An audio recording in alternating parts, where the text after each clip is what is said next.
Good morning, everyone. I am really sorry that I couldn't be there in person with you in South Africa. For those who do not know me, my name is Ikpamusa Ero, also known as IK. I am a person with albinism from Nigeria.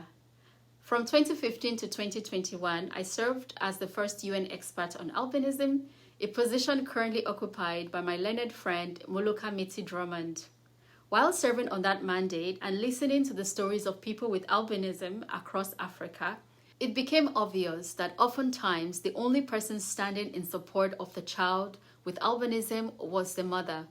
Evidently, these women needed to be protected with special measures. In 2016, I met with Charlotte and Barb to introduce the issue to them and to seek their support in albinism research with an emphasis on women and children impacted by albinism. I am sure that you would agree with me that they are doing a fantastic job leading what has become a productive and influential research collaborative on mothering and albinism. While the data, including those produced by this project, shows that there remains a lot more to do to protect people with albinism from the violent attacks targeted at them, which continue in some countries, and also in the area of non-discrimination and equity in health for mothers impacted by albinism, it is important to pause in gratitude because we have come a long way in the Africa albinism movement. You see, at the beginning of this century, the subject matter of the rights of people with albinism was not well known or understood.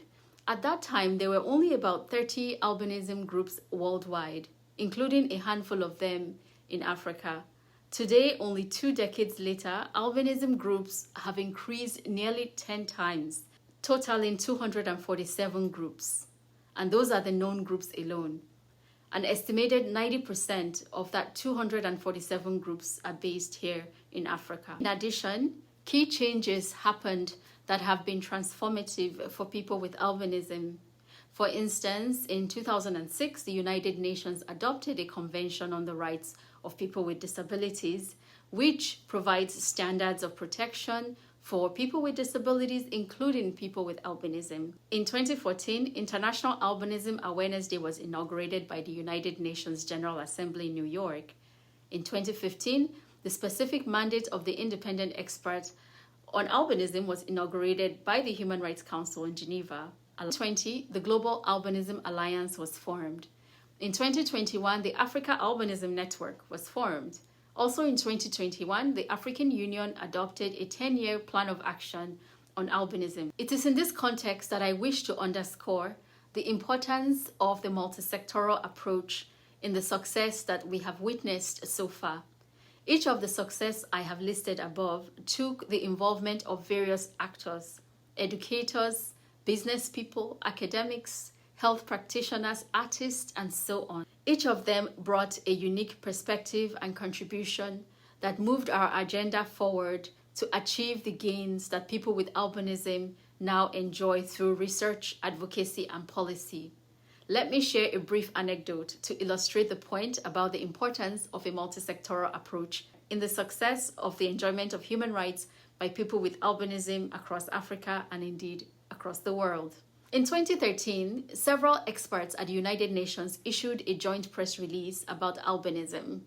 They were the experts on extrajudicial killings, torture, health, education, minority issues, and racism. At that time, many people wondered why and how the mandate on racism was related to albinism. However, today, there is no question that the legal framework of racism and racial discrimination in particular is related to and can protect people with albinism. You see, the participation of the expert on racism enriched the dialogue on albinism in a way that perhaps the expert himself never foresaw, given his relatively abbreviated engagement on the issue. Several workshops took place after that joint press release, including discussions about the issue of albinism as it relates to racial discrimination. This ultimately led to the involvement of the UN Committee on the Elimination of Racial Discrimination, which published observations confirming the applicability of the framework of racial discrimination to people with albinism. In the same way, each of you on this intersectoral project brings something unique to this work. Your contribution from your discipline or field of work, whether health, religion, philosophy, law, political science, history, albinism advocacy, the arts, culture, human rights, gives an insight that only you can bring. It is for this reason, among others, that I am encouraged by the wide spectrum of participants on this project.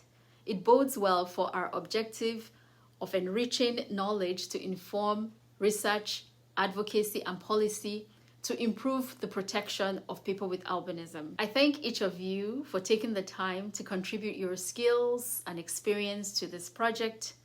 I thank you for listening, and I wish you a fulfilling, productive, and enjoyable week in South Africa.